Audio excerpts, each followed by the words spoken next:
lo presento brevemente a Diti y a Ana Prieto, que es quien le va a hacer la entrevista. Diti es miembro del staff de la revista del New Yorker, creció en la ciudad de Nueva York y estudió durante un semestre en la Universidad de Salamanca, antes de graduarse en la Universidad de Harvard. Es autor de Todas las historias de amor son historias de fantasmas, una increíble biografía de David Foster Wallace, y también del libro The Family That Couldn't Sleep, A Medical Mystery, un estudio científico y cultural de las enfermedades priónicas. Ese libro está siendo traducido al castellano, por suerte, así que en breve lo vamos a poder leer. También se desempeñó como editor literario, como reseñista, como crítico gastronómico, esto siempre bajo un seudónimo. Ha sido becario Guggenheim, becario Leon Levy y profesor Ferris de periodismo en la Universidad de Princeton. Vive en las afueras de Nueva York. Quien lo va a entrevistar es Ana Prieto. Ana es una gran periodista, aparte es una de las organizadoras de este festival. Ana tiene 2 libros publicados, Pánico, un libro de crónicas y un libro de divulgación sobre terrorismo, que recién decíamos que la hizo aparecer en muchos medios, en la tele sobre todo, lamentablemente con todos los sucesos, cada vez que pasa algo la llaman a Ana. Los dejo con la entrevista, muchas gracias. Hola, ¿se escucha? Ok, claro. Bueno, buenas tardes a todos. Esta entrevista va a ser en inglés. Si bien Diti habla muy bien castellano, preferimos hacerla en inglés. Estamos muy contentos de que haya podido venir y de que esté acá con nosotros. Es su primera vez en Argentina y bueno, les agradecemos a todos ustedes por estar aquí. Diti, exactly. ¿Es tu primera vez en Argentina, Diti? Llegó hoy a la mañana él. ¿Cuál ha sido su impresión hasta ahora? Usted llegó al hotel y no quería ir a ningún lado. En primer lugar, quería agradecerles por haberme invitado. Es un signo de lo necesario de esta conferencia. ¿Hay algún otro tipo de hechos que no sean los pasados? Pero parece como que hay que aclarar que hay noticias falsas y noticias verdaderas. Siempre quise venir a la Argentina. Cuando yo era más joven, yo leía las novelas de Cortázar y siempre soñaba de cómo podría llegar a ser Buenos Aires. No sé si es lo que yo me imaginé en su momento, pero del hotel hasta acá me gustó mucho la caminata. Vas a tener tiempo de visitarlo un poquito más. Hablando de estos momentos difíciles para el periodismo, ayer a la noche abrimos este festival de no ficción con una entrevista. Uno de nuestros colegas hizo una entrevista y él nos dijo que iba a ser controvertido, quizá. ¿Estás bien? Ok, ¿estás bien? Hechos reales, hechos reales. Real. Okay. So, Tallis from New York said Tallis de Nueva York dijo que no lee la sección política de los diarios ya, que está como cansado, sobre todo en la era Trump. El periodista le preguntó por qué. ¿No está bueno tener a alguien que esté siempre criticando a esta persona que es una vergüenza?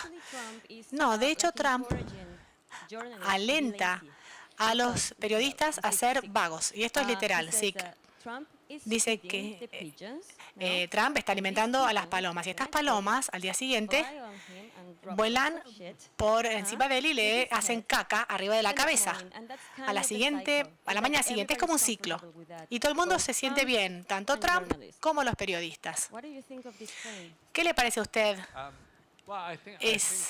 esa frase? No lo pensé desde ese punto de vista. Por lo que yo me acuerdo, Donald Trump era una figura de diversión. Cuando llegó a Nueva York, siempre había chistes al respecto. Siempre había sátiras. En primer lugar, yo no escribí mucho sobre Donald Trump. Hay periodistas en eso, así que no tengo experiencia personal sobre escribir notas sobre él. Lo que dice el colega es preciso en el contexto de Trump y los medios. Estamos inmersos en un baile suicida conjunto. La prensa nunca ha sido atacada como hasta ahora. Estamos en una situación importante y peligrosa. Es una novedad que no se puede ignorar.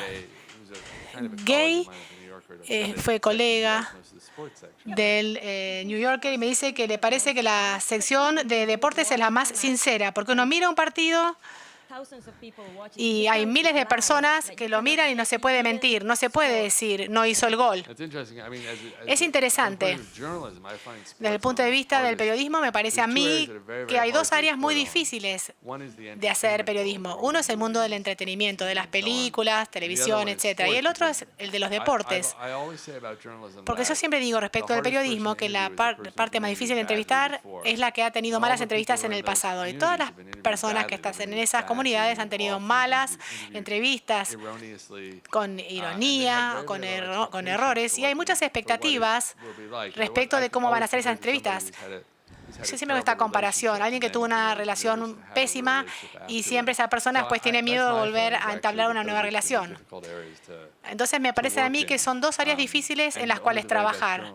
Y solo los mejores periodistas los que pueden trabajar en esas áreas. Y con respecto a sus áreas, ¿cómo empezó usted en el New Yorker? Antes de su biografía, después vamos a pasar a esto. ¿Nos puede contar? Bueno, yo soy uno de esos escritores que no quiere tener un área en particular de concentración. Yo empecé en periodismo porque no me fue muy bien en la universidad. Yo fui a Salamanca y después fui a Harvard. Y era re mal alumno, la verdad que era muy mal alumno. Y siempre me pareció que había perdido la oportunidad y que nunca iba a volver a tener esa oportunidad. Lo que es sorprendente, hay un trabajo en el mundo, por lo menos en los Estados Unidos, donde uno puede recibir una educación a costas de otro. Y ese es el periodismo. Yo escribo sobre todo lo que yo no sé. La literatura es como una excepción en cierta manera. Pero, por ejemplo, estoy trabajando ahora en una obra en una pieza para el New Yorker que sale en una semana. Es sobre un área de la ciencia que se llama computación o cómputos computacionales, que está reemplazando las disciplinas tradicionales de biología, astronomía, física y todo eso. Yo sabía muy poco cuando empecé. Hice una pieza antes de eso sobre un marchand d'art. Y para mí es un gran placer salir a conocer gente que de otra manera uno nunca conocería, de ningún otro método, de ningún otro medio, y aprender sobre las vidas de las personas. A mí me parece que las entrevistas que no hay ninguna entrevista menor a una hora es una entrevista exitosa. ¿Cuánto vamos a durar nosotros? Así que hay que sentarse durante un tiempo prolongado, independientemente del tema. Así que su colega dice lo mismo. ¿Qué dijo? Mi colega dice que el periodismo necesita tiempo y que él tiene que preguntar una y otra vez. Es un periodista brillante él. Usted dijo que está trabajando en una pieza, porque hace un momento él estaba, de hecho, trabajando en esa pieza, en el vestuario, en el backstage del festival.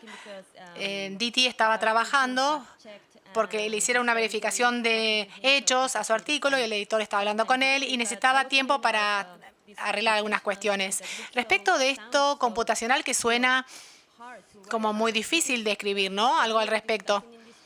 En este festival estamos hablando sobre el periodismo literario, cómo escribir de manera bella o de una manera atractiva los hechos. Y sobre estos hechos, ¿qué me puede contar usted? Estos hechos a veces van en contra de la belleza de la pieza. A veces a usted le costó. Bueno, me parece una pregunta muy buena. No es difícil escribir nada en la ciencia.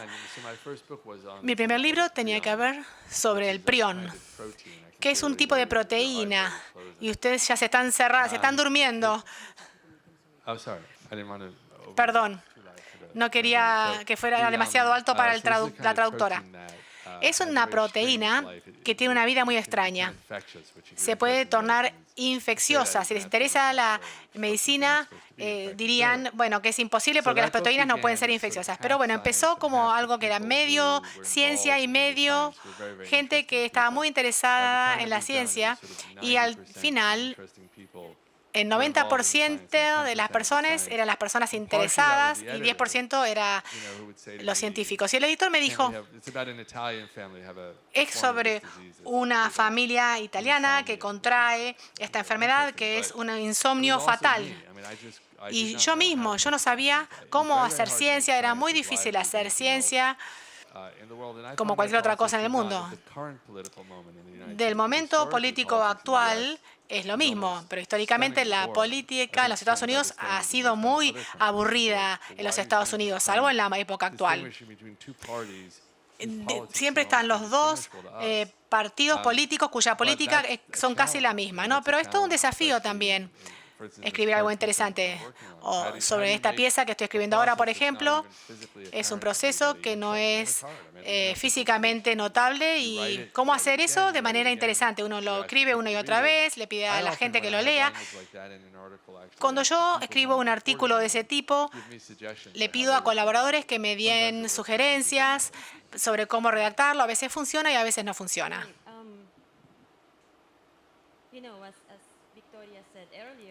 Como dijo Victoria anteriormente, él escribió este libro maravilloso, que es la única biografía de David Foster Wallace, un escritor estadounidense maravilloso que murió en el año 2008. Van a ser 10 años el año que viene.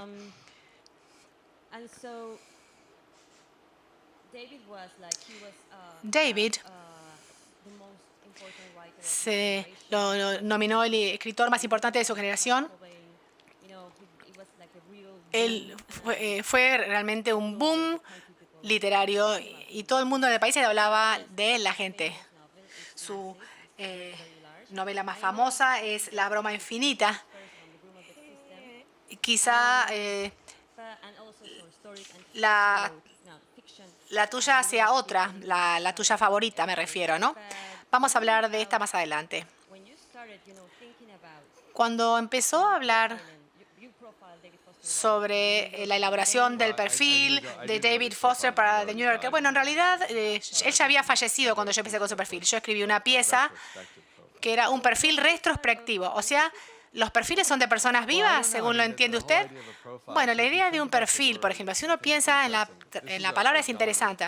Es un género que es muy dominante en lo que es la narrativa para revistas de los Estados Unidos. Cuando se inventó esta forma, no se lo llamaba un retrato, lo cual es interesante. Lo llamaron perfil. Y la idea, incluso desde el principio, es que uno recibe una visión parcial de otra persona. A mí me gusta esta humildad, ¿no?, de que uno va a escribir un perfil en vez de decir o sugerir que uno puede captar a alguien por completo, ¿no?, porque sería imposible.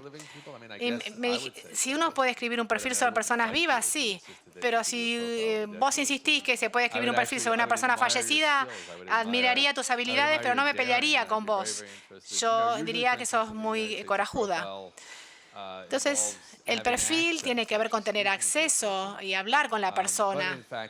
Pero de hecho, algunos de los mejores perfiles no tienen que ver con eso. Hay una pieza muy famosa que dice Frank Sinatra has a cold. Frank Sinatra tiene un resfrío. Creo que el mensaje de esa pieza, lo interesante es que nunca habla con Frank Sinatra, habla con su gente.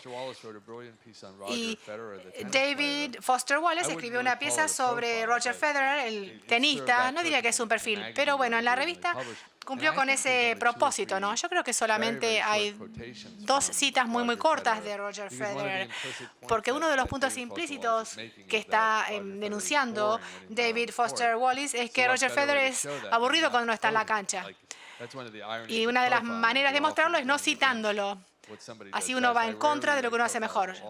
Yo raramente escribo perfiles de autores.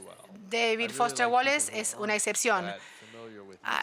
A mí me gusta la gente que no es muy buena con el uso del lenguaje, porque a eso me dedico yo.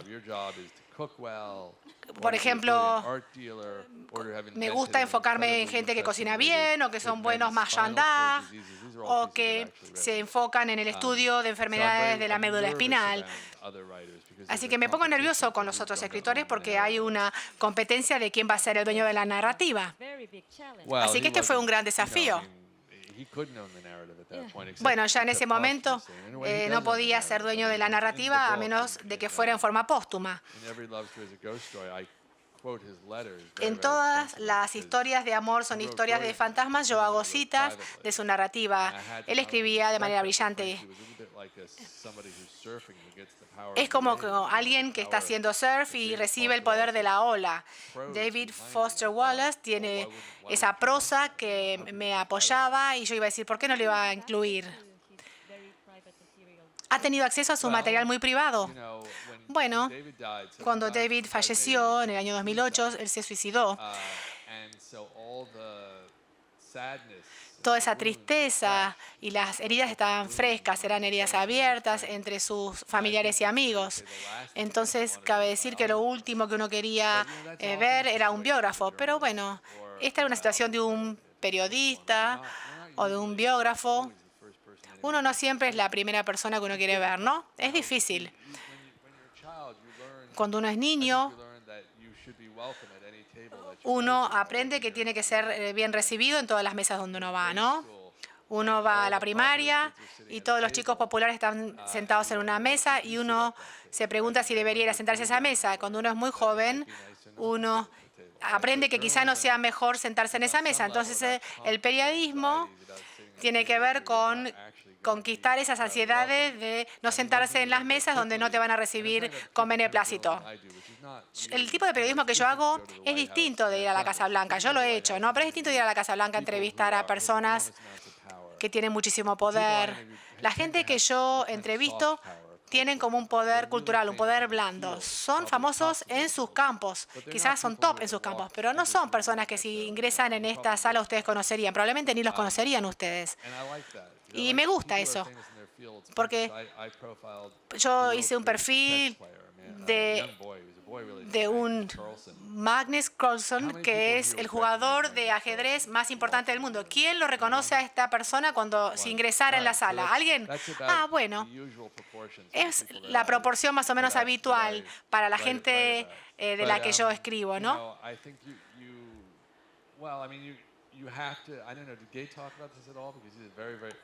¿Habló mi colega sobre esto?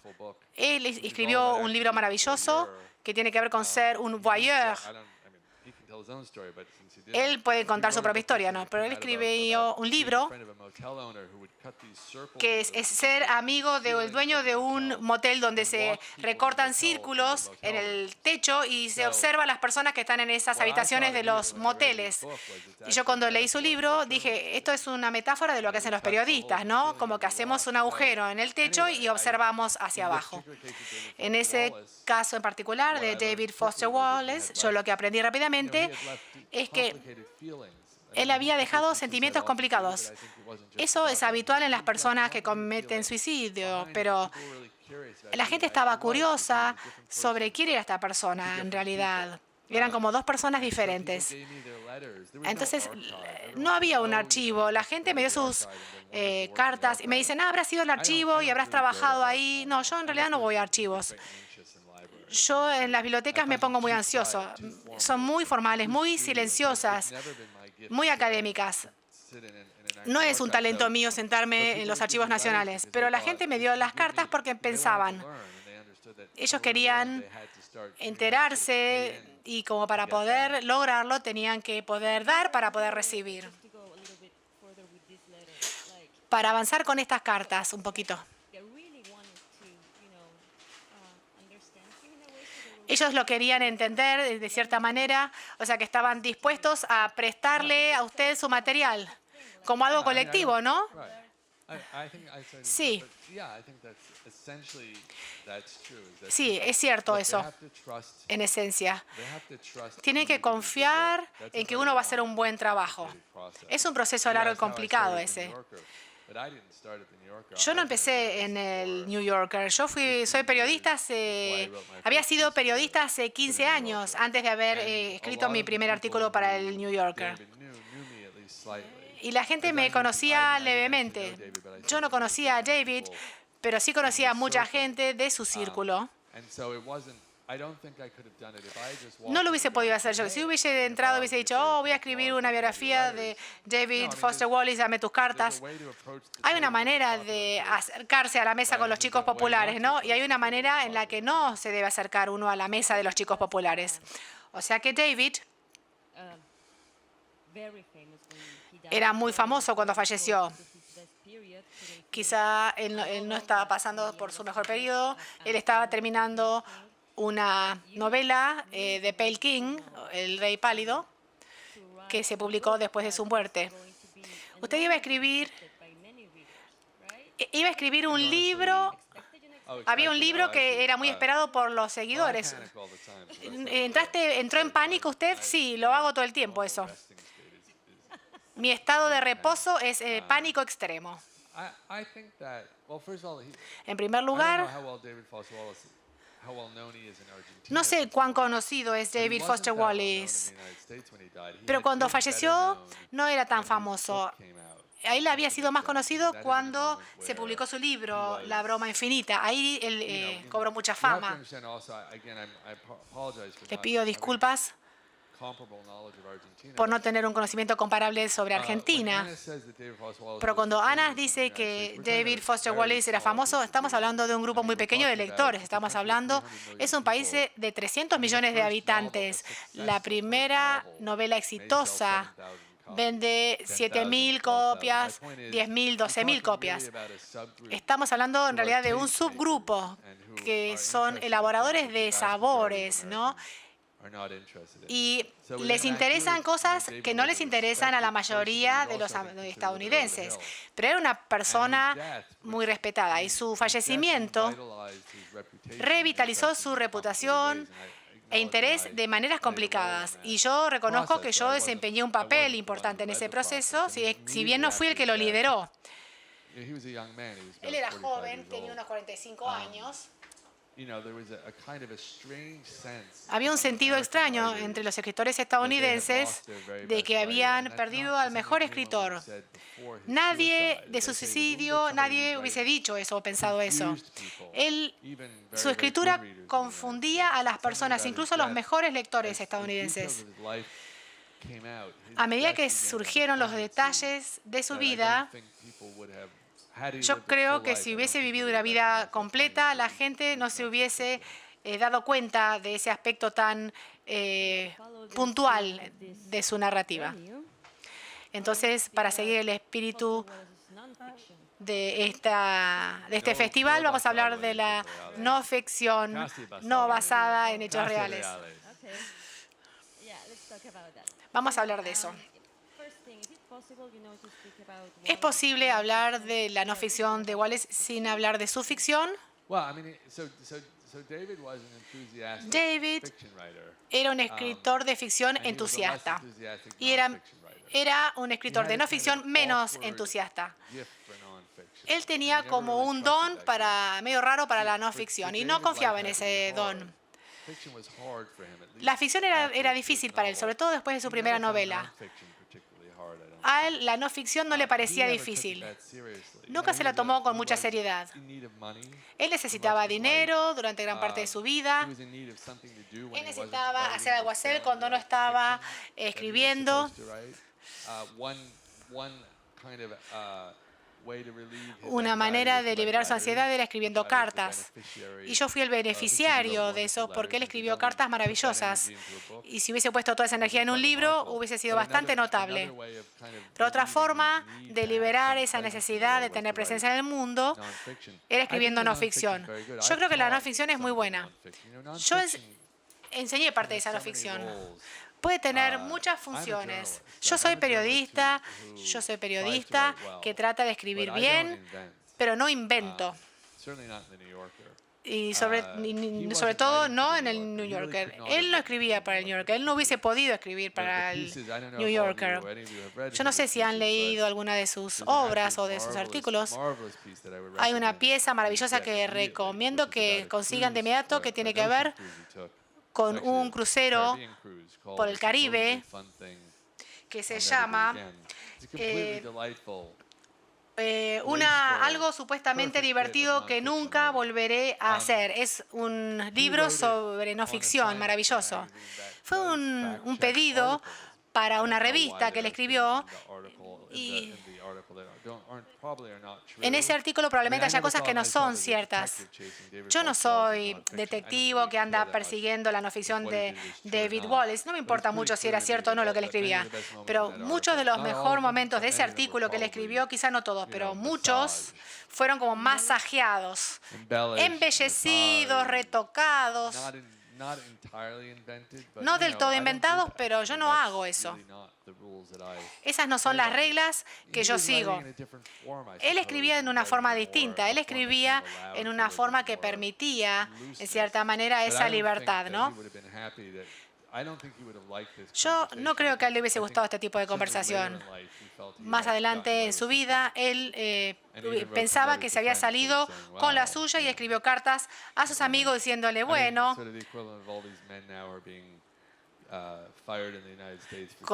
como todos estos hombres que están ahora echando a los Estados Unidos por acosar a mujeres y todo eso, la cultura de los Estados Unidos ha cambiado en cuanto a lo que se puede y no se puede escribir. Si hablamos de noticias falsas, hablamos de algo que no estaba en la mesa de los Estados Unidos hasta la era Trump.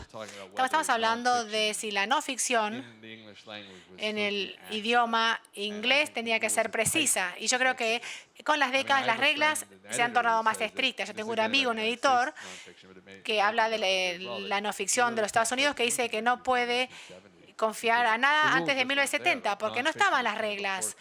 La no ficción era el primo pobre de la ficción, tenía menos prestigio. La gente que ejercía la no ficción, no es que todo era impreciso, simplemente que no se podía dar por sentado que era preciso.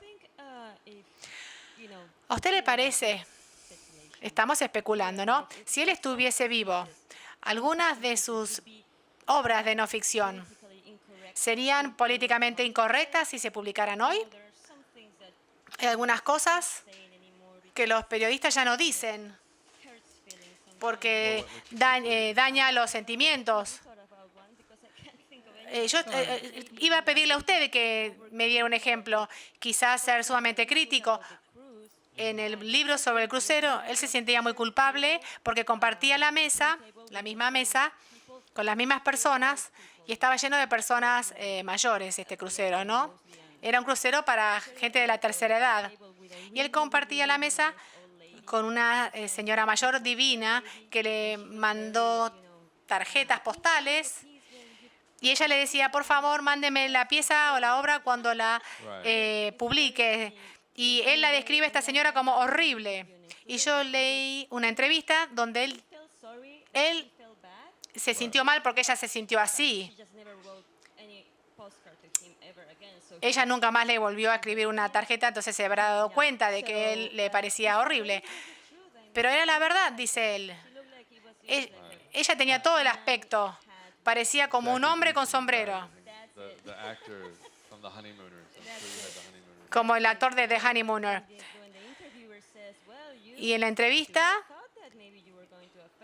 le dicen, debería haber pensado usted que le iba a ofender a esta señora. Y él dijo, bueno, pero si era verdad. Esa fue su respuesta. Yo creo que el problema real con esa descripción, o el problema verdadero que él sintió, y yo estoy adivinando, es que como que era un chiste barato, ¿no? A costas de otro. Y a medida que crece, David se preocupa cada vez más, o a medida que envejece, David se preocupa con los sentimientos de las personas cada vez más. Él escribía sobre alguien, yo no sé si esta persona sabía. David Foster Wallace en un crucero, ¿quién lo conoce? acosado por toda esa gente, fóbico social, ¿no? Tan fóbico que en el artículo quizás no sea cierto, pero es divertido. Él describe cómo que estaba tan fijado en la mujer que limpiaba el camarote y él dejaba las cosas en el camarote para ver a esta señora cuando ella la ordenaba. Es algo extraño esto. El lenguaje que usa David es extraordinario en esta obra. Él usa distintos registros con tanta rapidez. Es como un tour de fuerza sobre el arte narrativo. Para serles sinceros, los chistes en esa obra en particular, reírse de un gordo, incluso en 1995, cuando lo hacía, ya no era un chiste muy interesante. Eso no era su punto fuerte. Yo creo que a él no le preocupaba los sentimientos de las personas en ese entonces, sino poder producir un material que sea interesante de leer. Cuando escribía para revistas, él escribía artículos o piezas largas y después el editor quería cortar la mitad o más de la mitad. Y él nunca se consideró periodista, por supuesto. Como dijo D.T., a él no le interesaba. A él le preocupaba más la ficción, por supuesto. Yo creo que de todas maneras le puso más trabajo en esas obras de lo que él reconoció jamás. No se puede hacer algo así con tanta rapidez, en realidad. ¿Usted conoce su relación con los editores de ficción y los de no ficción? ¿Cómo era su relación? Bueno, una de las cosas divertidas sobre escribir sobre David Foster Wallace es que uno en general escribe una biografía y es alguien que pertenece a otro siglo, ¿no? Es la típica biografía que uno escribe, ¿no? Uno escribe una biografía sobre alguien que falleció hace mucho tiempo. Hace 2 días, casualmente, yo estuve en un panel en Nueva York y me senté al lado de una colega y me dice, mi marido fue el editor de David Foster Wallace. Y yo le dije, ¿de verdad? Yo pensé que había conocido a todos los editores. Pero resultó que el marido de esta mujer había editado las piezas de David Foster Wallace. Era una época donde era un poco extraño como para publicar sus piezas en las revistas. Y el marido de esta mujer había sido un editor que había apoyado mucho a David, lo había ayudado mucho, no había tenido tanto éxito quizá. No había logrado conseguir que se publicaran en las revistas, pero es una experiencia extraña escribir sobre un contemporáneo de uno, ¿no? Y cuyos amigos lo rodean a uno. Es más bien un trabajo, un proceso retrospectivo el escribir una biografía. Hablábamos de herir los sentimientos y del periodismo. Cuando uno escribe una biografía ya casi todos están muertos, ¿no? O idealmente se van a morir pronto los sobrevivientes. Y uno puede escribir cualquier cosa y lo uno que uno desea, pero yo no tuve esa situación. Yo tenía mucha gente en mi entorno presente, había familiares que todavía vivían, pero estoy de acuerdo contigo en que a David le preocupaba su no ficción, pero no tanto como su ficción. Él escribía cosas que eran 3, 4, 5 veces más largas de lo que se esperaba para las revistas. Era una manera de expresar lo que le importaba.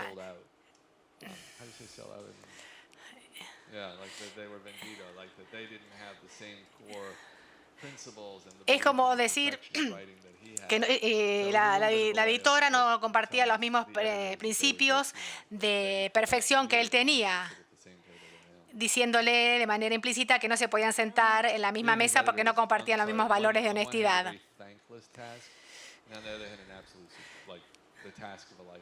Tuvieron un trabajo muy difícil con él.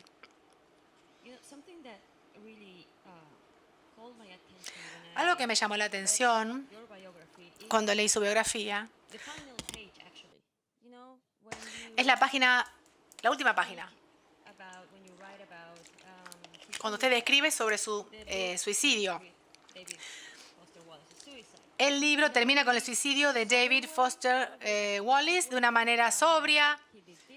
Hizo esto, hizo aquello, no muy descriptivo. Y fin. yo me preguntaba, ¿no? Porque quizá algún otro escritor hubiese sido como más, no sé si la palabra es grotesca o más descriptivo quizá, o hubiese tratado quizá hacer sentir al lector el dolor de esta persona. Por supuesto que hay muchas páginas antes de eso, ¿no? Que explica el estado de Wallace y la vida de él. Pero esa página final me llamó la atención. ¿Cómo decidió usted? ¿O cuánto pensó en cómo iba a escribir sobre el suicidio? Una de las cosas que trato de hacer como periodista es cuanto mayor el evento o el acontecimiento, más tranquila o más silenciosa es la prosa. Si uno tiene 5 años y uno dibuja un dibujo en violeta en un papel y la mamá lo pone en la heladera, yo te pongo 1000 palabras sobre eso. Pero si sos un asesino en serie y matás a 45 personas, te escribo una oración. No sé en realidad por qué. Hay una tradición, por lo menos en inglés, con ese estilo, ¿no?, de escritura, donde los acontecimientos hablan por sí solos y no hace falta hacer mucha algarabía, porque ya la escena de la muerte, bueno, no quiero contarles demasiado, pero bueno, él se suicidó, ¿no? Yo le debo la cortesía que se le da a la persona que fallece, ¿no? Esa presencia silenciosa, como apartarse del camino de esta persona fallecida como una manifestación de respeto. Y también de mi lado es como que estaba jugando, ¿no? A ver si lo puedo encontrar al principio. Al principio del libro tenemos, coincide con el final. ¿Te fijaste? Empieza diciendo...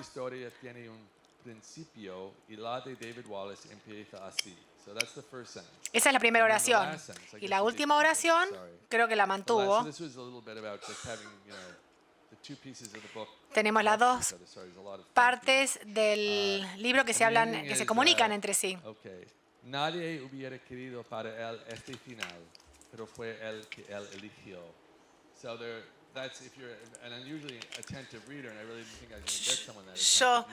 Yo soy, si sos lector que presta atención, esos son términos que unen el principio y el fin.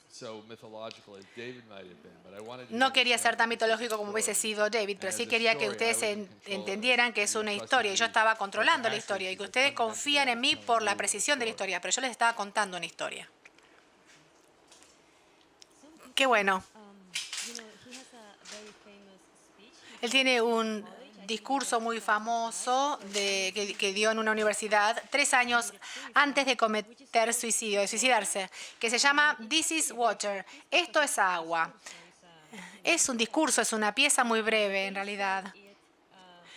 Pero la venden ahora por separado, se la puede comprar por separado. Está en español, en internet, en inglés, en varios idiomas.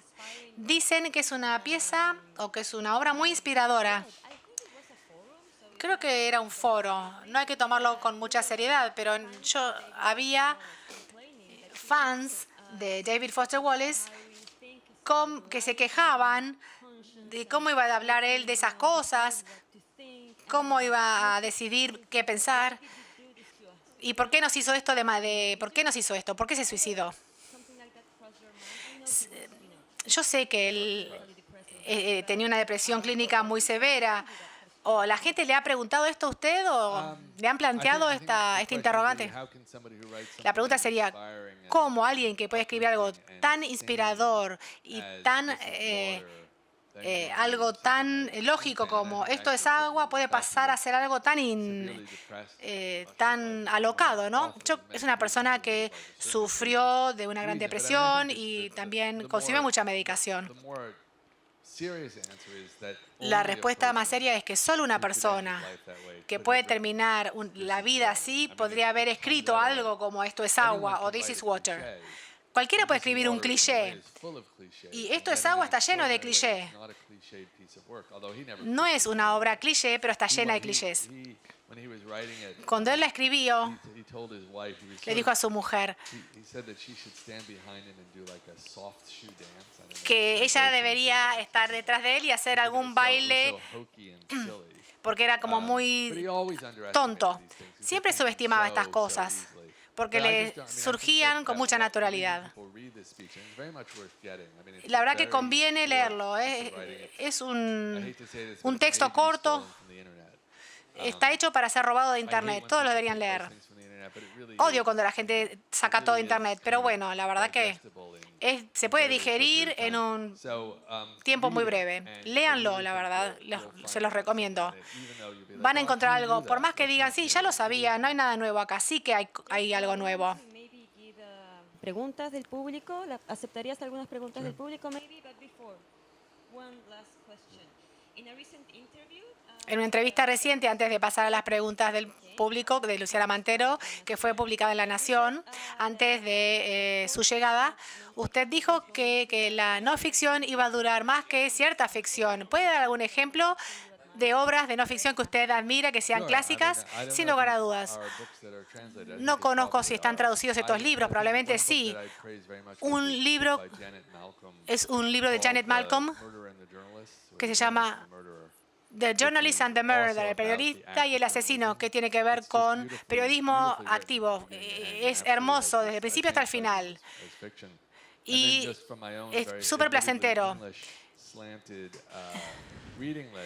Y de George Orwell también, lectura en inglés, ¿no?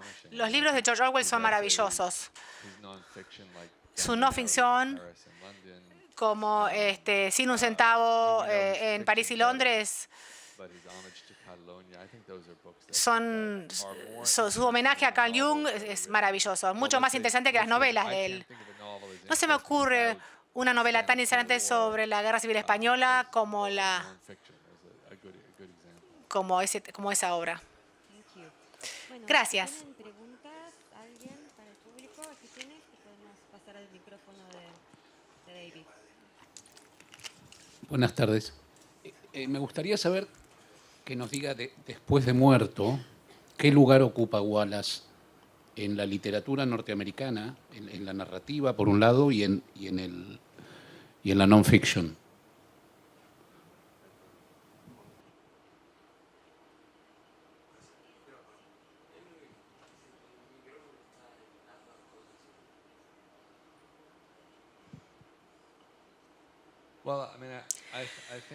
Bueno, creo que su estado es bastante alto. Después de su fallecimiento, todo el mundo volvió a leerlo y reconoció que Wallace o su novela fue la novela más importante del periodo post-Vietnam. En cuanto a su no ficción, es interesante. En realidad la gente no sabe qué interpretar de esa no ficción. David no hacía principalmente, no se preocupaba en realidad el trabajo de la no ficción, ¿no? Que es una manera de transmitir las verdades literales. Este parece que va a ser un libro que la gente va a leer durante mucho tiempo. ¿Alguien más quisiera hacer una pregunta? ¿No? Bueno, ¿vos? Ahí está, ¿sí?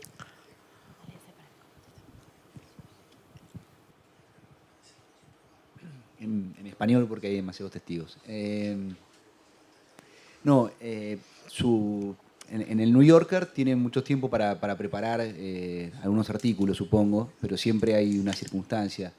No sé si has hecho trabajo de entrega periódicos, de cierre diario, y cómo, digamos, si se puede emparentar ese trabajo, cuáles son las diferencias y cómo trabaja, o sea, cómo afecta el deadline periodístico tu obra.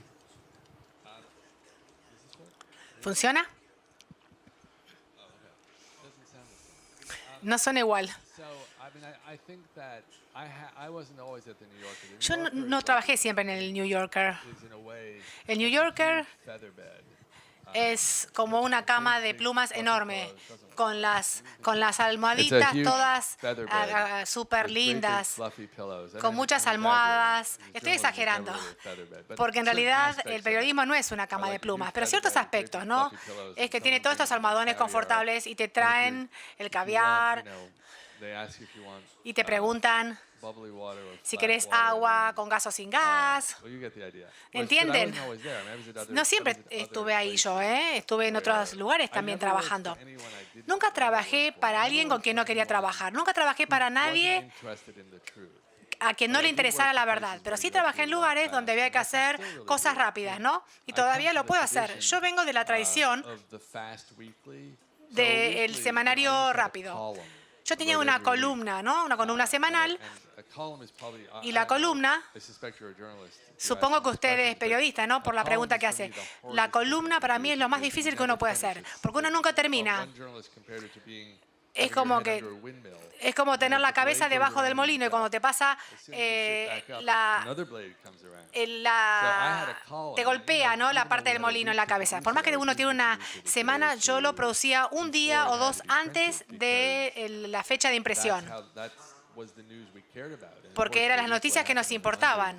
Y lo que pasaba el lunes no era muy interesante como para escribirlo más adelante. Cuando uno tiene mucho tiempo para escribir un artículo y cuando uno tiene mucho espacio para escribir un artículo, es lo mejor, ¿no? La mejor manera de hacerlo. Pero muchos periodistas no pueden vivir en esas circunstancias. Y no es realista.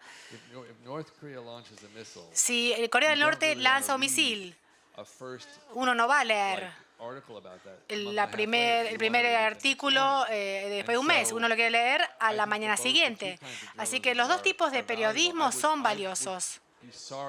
A mí me daría pena perder el tiempo de hacer algo para hacerlo de manera minuciosa. Pero por otro lado, las otras piezas también son importantes.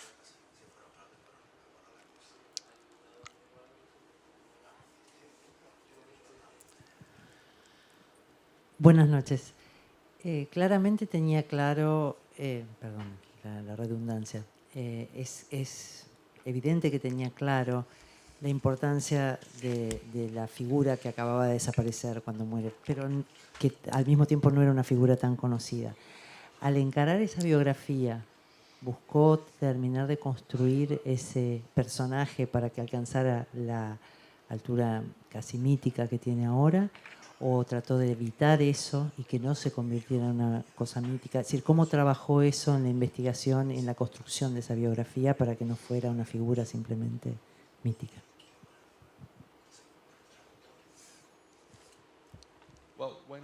Bueno, cuando falleció David, su fallecimiento contribuyó a esto. Pero no es que como que se convirtió en un santo, entre comillas. Cuando yo empecé con la biografía, tuve que elegir entre, digamos, mejorar esa imagen que él tenía o tirarla abajo. Yo no quería hacer ninguna de las dos cosas. Yo siempre traté, incluso en los artículos pequeños, siempre traté de captar la verdad. Yo nunca pude escribir algo que no fuera certero. A uno le puede gustar o no gustar, pueden pensar que soy estúpido o lo que fuera.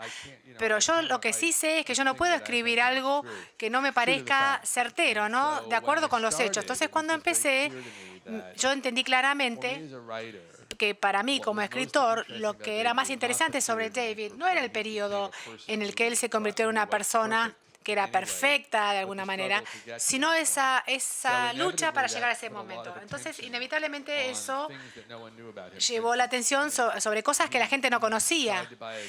Él trató de comprar un arma para matar al marido de su novia.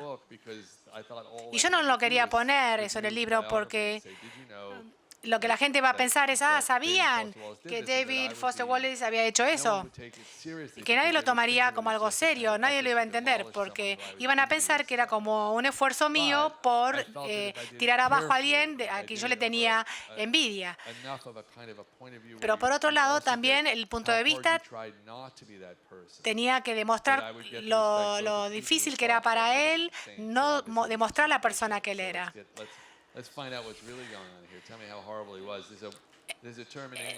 Hay un término en inglés acuñado por un autor que es de patografía.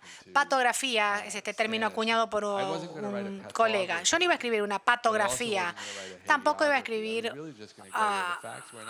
yo quería hacer algo que fuera certero.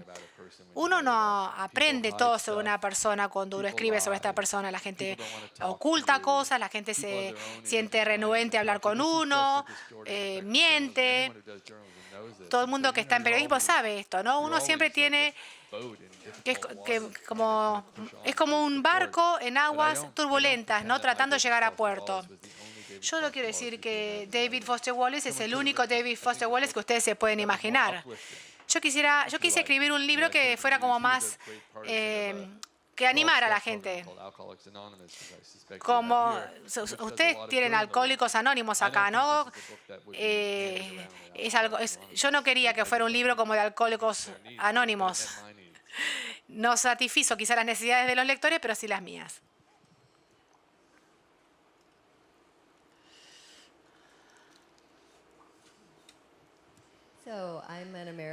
Yo soy estadounidense y hace 2 años que vivo en Argentina. Fue muy interesante para mí ver qué es lo que está ocurriendo con el periodismo en los Estados Unidos. Y mi pregunta es, ¿qué opina usted? ¿Cuál le parece que es el mayor desafío para usted como periodista en este momento, en este ambiente, considerando el ambiente actual? Bueno, en realidad no escribí artículos políticos en este momento, no estoy escribiendo artículos de ese estilo.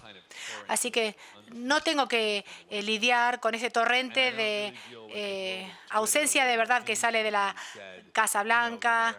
Y en Twitter se puede decir cualquier cosa, ¿no? Independientemente de lo falso que sea. Eso existe, por más que no haya mucha verdad en ello. Lo único que yo he experimentado o que yo he vivido es que la prensa, durante un tiempo, la prensa nunca es muy querida. Es uno de los trabajos menos populares en los Estados Unidos. Junto con los políticos y los periodistas están al fondo de todo en cuanto a reputación. Sin embargo, yo creo que somos tipos recopados y que uno disfruta estar con colegas periodistas. Así que estoy en desacuerdo con esa reputación. Lo único que yo he experimentado es como que hay un nuevo sentido de misión de parte de los periodistas. Cuando fue elegido Trump, Gay hizo un comentario de que hay una relación como de amor y odio entre Trump y los periodistas. Trump vendía diarios de los sensacionalistas, los más chicos, ¿no? No los serios que uno tiene que leer supuestamente, sino los sensacionalistas que uno compra en el kiosco. Pero los diarios necesitaban una dosis de emisión en realidad. Es difícil. Yo me acuerdo hace unos años, fui a una entrevista para que me consideraran para un trabajo en la Newsweek, que es una revista semanal enorme. La mayoría de las revistas fueron ya asesinadas por Internet, en realidad. En 1988, en el 2002, perdón, el editor me dice, el problema es que no pasa nada ahora, no pasa nada, es difícil para nosotros. Fue en los años de Clinton en los Estados Unidos. Ahora ya nadie dice eso. Quizá estemos ahora contratando a nueva gente talentosa, no sé seguro, pero es un momento ideal para ser periodista en este momento. La cantidad de lectores está creciendo y el compromiso de la gente que le importa la información es cada vez más fuerte. A nadie le importaba si los hechos eran reales o no. Hasta que llegó Trump, no se había hablado de este tema antes.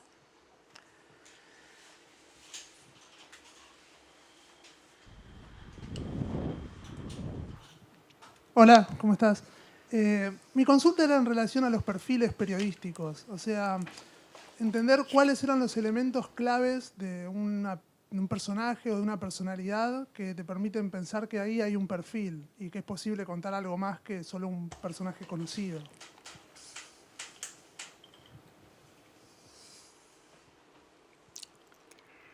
Well, thank you. Gracias. A lot of exercise today. ¿Cuánto ejercicio que está haciendo Victoria hoy, eh? It's Federer. Federer sos.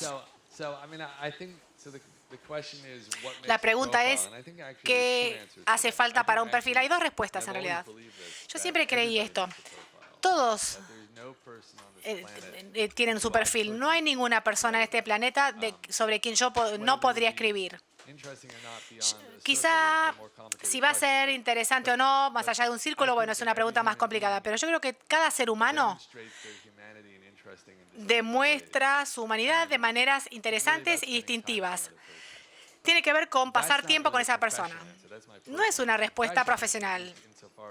La respuesta profesional desde el punto de vista del New Yorker y para la mayoría de las revistas, y es lamentable, pero es una tendencia creciente.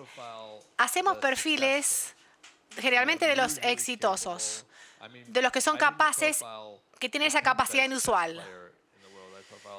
Yo no hice perfil del jugador de ajedrez número 10, sino al mejor. Es una pregunta interesante, ¿no?